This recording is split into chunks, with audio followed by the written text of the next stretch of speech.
विना अनुदानित शाळेचे शिक्षक आणि कर्मचारी गेल्या 7 दिवसांपासून अमरावती शिक्षण उपसंचालक कार्यालय परिसरात उपोषण करत बसलेले आहेत। गेल्या 15 वर्षांपासून या लढ्याला न्याय मिळावा यासाठी आंदोलन केले जात आहे।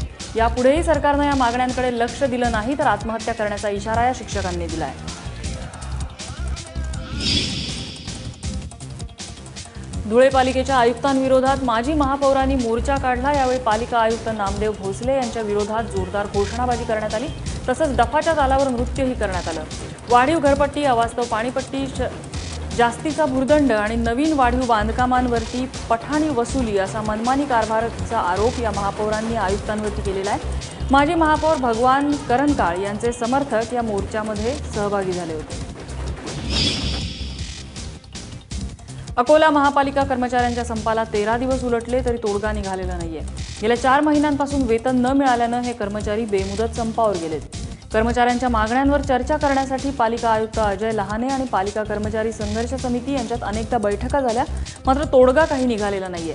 दरम्यान या संपामुळे शहरात अस्वच्छता झालेली असून नागरिकांची मोठी गैरसोय होतीये।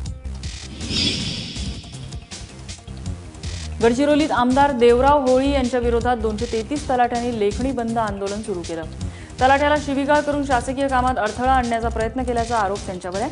या संदर्भात तक्रार दाखल करूनही त्यांच्यावर कोणतीच कारवाई झाली नाही, त्यामुळे तलाठ्यांनी आंदोलन पुकारलं। मात्र या भांडणात नागरिकांना मात्र त्रास सहन करावा लागतोय। खंडोबाच्या जेजुरी गडाचं व्यवस्थापन पाहणारं श्री मार्तंड देवस्थान बरखास्त करण्यात यावं अशी मागणी करण्यात येते।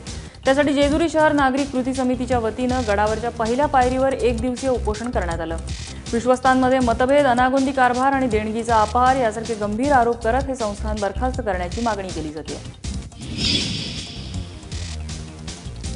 नांदगावचे पोलीस निरीक्षक जातीयवादी वागणूक देत असल्याचा आरोप करत त्यांची बदली करण्यात यावी अशी मागणी करण्यात येते।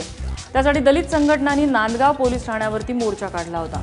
काही दिवसांपूर्वी 2 व्यक्तींच्या वादात गांभीर्यानं लक्ष न देता पोलीस निरीक्षकांनी तक्रारदारावरच गुन्हा दाखल केलेला होता। 2 समाजामध्ये तेढ पसरवण्याचा हा प्रकार असल्याचा आरोप करत पोलीस निरीक्षकाच्या बदलीची मागणी यावेळी केली जाते।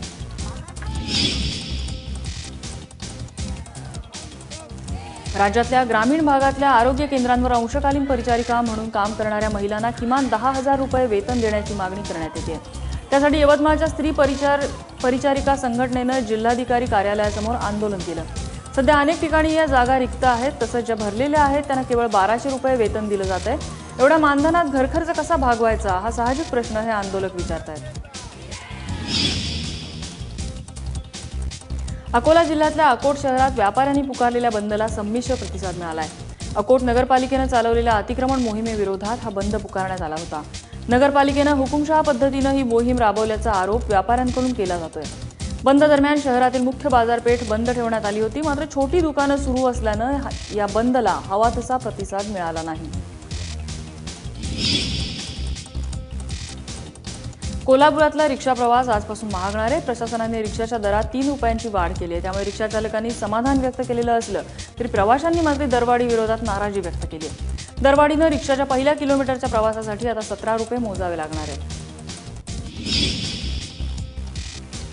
वर्धा शहराच्या मध्यभागी असलेल्या इंदिरा मार्केट परिसरात एकाच रात्री 3 दुकानं फोडण्यात आली। या 3 दुकानातला मिळून लाखोंचा माल लंपास करण्यात आलाय। चोरीनंतर चोर तर फरार झाले, मात्र दुकान फोडण्यासाठी लागणारी लोखंडी सळी आणि कैची दुकानातच सोडून गेलेत। त्या प्रकरणी गुन्हा दाखल करण्यात आलेला असून पोलिसांनी फिंगरप्रिंट एक्सपर्टच्या मदतीनं तपास सुरू केलाय। 19 मे रोजी वाड्यात पकडण्यात आलेल्या अंमली पदार्थाच्या 27,50,00,000चा साठा। या प्रकरणी आता वाडा पोलिसांनी 6 आरोपींना अटक केलेली आहे। अजूनही काही आरोपी फरार असून ते दुबई आणि आफ्रिकेत असल्याचं पोलिसांकडून सांगण्यात येत आहे। या आरोपींचा थेट संबंध राजन टोळीशी असावा अशीही शक्यता वर्तवण्यात येते। वसई, विरार आणि नालासोपाऱ्यात दरोडे टाकून दहशत निर्माण करणाऱ्या एका टोळीला पकडण्यात माणिकपूर पोलिसांना यश आलंय। टोळीतले 4ही दरोडेखोर हे सराईत असून त्यांच्यावर गुजरात, मुंबई आणि ठाण्यात गंभीर स्वरूपाचे गुन्हे दाखल आहेत। वसईत दरोडा टाकून फरार होत असताना पोलिसांनी त्यांच्या मुसक्या आवळल्या।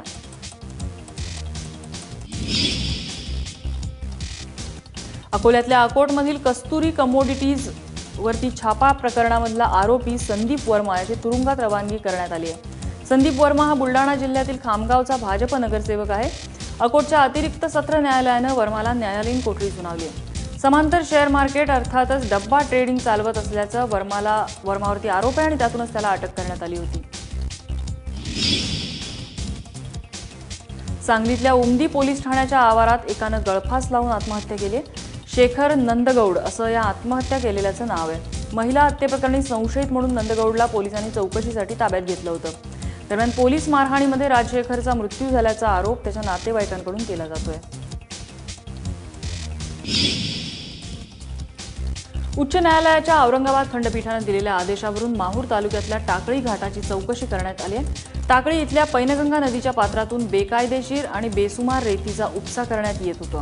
या प्रकरणी वेळोवेळी गावकऱ्यांनी तक्रारी केल्या होत्या. अखेर ॲडव्होकेट महेश घाटके यांच्या मार्फत उच्च न्यायालयाच्या औरंगाबाद खंडपीठात याचिका दाखल करण्यात आली होती. त्यानंतर ही चौकशी करण्यात आली आहे. सोलापुरातल्या आरळी, अर्धनारी आणि तेलगावमधून बेकायदा वाळू उपसा होत असल्याची तक्रार ग्रामस्थांनी केली होती. वाळू उपशाचे पुरावे तहसीलदारांना दिले, मात्र तहसीलदारांनी त्याकडे साफ दुर्लक्ष केलं. त्यामुळे जिल्हाधिकाऱ्यांनी आता तहसीलदारांची चौकशी करण्याचे आदेश दिले. चंद्रपुरातल्या विवेकानंद नगर या उच्चभ्रू वस्तीत राहणाऱ्या नवीन मित्तल या उद्योजकाच्या घरी भर दिवसा घरफोडी करण्यात आली. 3 जून रोजी काही कामानिमित्त मित्तल कुटुंबीय नागपूरला गेलं होतं. संध्याकाळी 5 वाजता ते घरी परतले तेव्हा घरात चोरी झाली होती. या घरफोडीमध्ये चोरट्यांनी सुमारे 12 लाखांचा ऐवज लंपास केलेला आहे. या प्रकरणी पोलिसात तक्रार दाखल झालेली असून पोलीस अधिक तपास करतायत. डान्स क्लासची फी भागवण्यासाठी सांगलीच्या एका युवकानं तब्बल 18 दुचाकी चोरल्याची घटना घडली आहे. इथल्या जत तालुक्यामधल्या कोसरी गावात राहणारा जनार्दन कांबळे याने मुंबईमध्ये डान्स क्लासला ॲडमिशन घेतलं होतं. त्याची फी भरण्याची त्याची आर्थिक परिस्थिती नव्हती आणि हाच खर्च भागवण्यासाठी त्याने आत्तापर्यंत 18 दुचाकी चोरलेल्या आहेत. या दुचाकी तो आपल्या मित्रांना विकून त्यातून आपला खर्च भागवत होता. मात्र पोलिसांना दुचाकी चोरीच्या घटनेत जनार्दनचा हात असल्याचा संशय आला आणि चौकशीत जनार्दनचं पितळ उघडं पडलं. या गाड्यांची किंमत 9 लाखांच्या घरात आहे. 2 अस्वलांनी शेतकऱ्यावर हल्ला करून त्याला गंभीर जखमी केल्याची घटना खानापुरातल्या पास्टोली या गावात घडली आहे. शेतात जाणाऱ्या तुकाराम दळवी या शेतकऱ्यावर अचानक 2 अस्वलांनी हल्ला केला. तुकारामचा आरडाओरडा ऐकताच त्याचे भाऊ बाहेर आले आणि त्यांनी अस्वलांना पळवून लावलं. मात्र या हल्ल्यात तुकारामचं नाक फाटलं असून त्याच्या डोळ्याला देखील गंभीर दुखापत झाली आहे.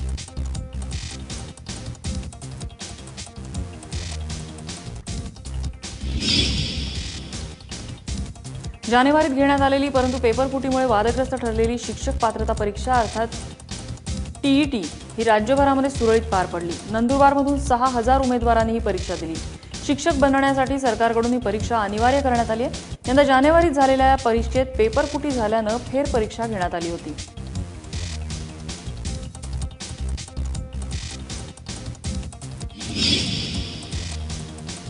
अहमदनगरमध्ये मोठ्या प्रमाणात जलसंधारणाची कामं सुरू आहेत. कर्तच्या मिरगाव परिसरात प्रशासन आणि लोकसहभागातून ओढे, नाले आणि नद्यांचं खोलीकरण केलं जात आहे. त्यासाठी यंत्रसामुग्रीवर मोठा खर्च होत असल्यानं ग्रामपंचायतीनं थेट 27 लाखांचा JCB खरेदी केलाय आणि त्याचबरोबर 2 ट्रॅक्टरही घेण्यात येणार आहेत. जिल्हाधिकारी आणि लोकप्रतिनिधी यांच्या उपस्थितीत या JCBची पूजा करून कामाला सुरुवात करण्यात आली आहे.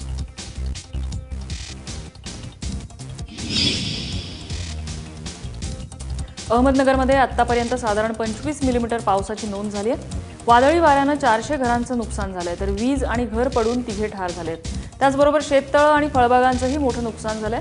प्रशासनाकडून मृतांच्या नातेवाईकांना 4 लाखांपर्यंत तर घराच्या नुकसानाचे 70,000पर्यंत नुकसान भरपाई देण्यात येणार आहे.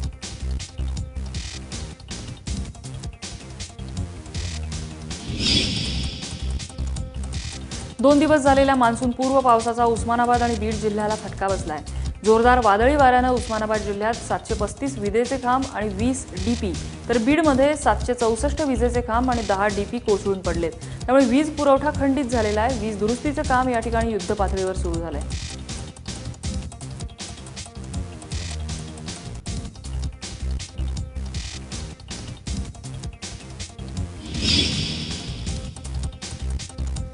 नरेंद्र दाभोलकर, गोविंद पानसरे आणि MM कलबुर्गी यांच्या मारेकऱ्यांचा शोध अजूनही लागलेला नाहीये.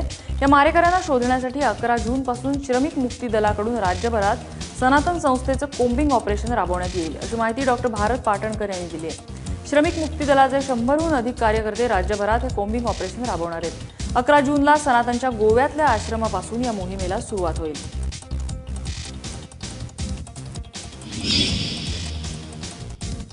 दुष्काळानं गडचिरोलीतील पाणी टंचाई अधिक तीव्र झाली आहे। अनेक तलाव कोरडे पडलेत, त्यामुळे मत्स्य व्यवसाय करणाऱ्यांसमोर अडचण निर्माण झाली आहे। देसाईगंज तालुक्यातल्या श्रमिक मत्स्यपालन सहकारी संस्थेचे मासे मरण पावल्यानं 4 लाख रुपयांचं नुकसान झालंय। त्यामुळे अनेकांच्या रोजगाराचा प्रश्नही निर्माण झालेला आहे।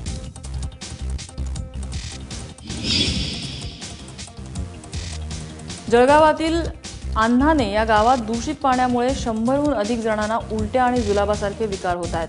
त्यामुळे आरोग्य यंत्रणेची चांगलीच धावपळ झालेली आहे। ग्रामपंचायतीच्या दुर्लक्षामुळे या गावात दूषित पाणी पुरवठा केला जात होता। जिल्हा रुग्णालयात अनेक रुग्णांना दाखल केलं जात असून त्यांची प्रकृती आता स्थिर असल्याचं समजतंय। 14व्या वित्त आयोग अंतर्गत वाशिम जिल्हा परिषदेत ग्रामविकास आराखडा कार्यशाळा घेण्यात आली। वित्त आयोगाच्या निधीतून गावाचा विकास आराखडा बनवायचा आहे, त्यामुळे या कार्यशाळेचं आयोजन करण्यात आलं होतं। यावेळी जिल्हा परिषदेचे उपाध्यक्ष चंद्रकांत ठाकरे आणि मुख्य कार्यकारी अधिकारी गणेश पाटील यांनी उपस्थितांना मार्गदर्शन केलं। यावेळी जिल्हाभरातून अधिकारी आणि लोकप्रतिनिधी यांची उपस्थिती होती।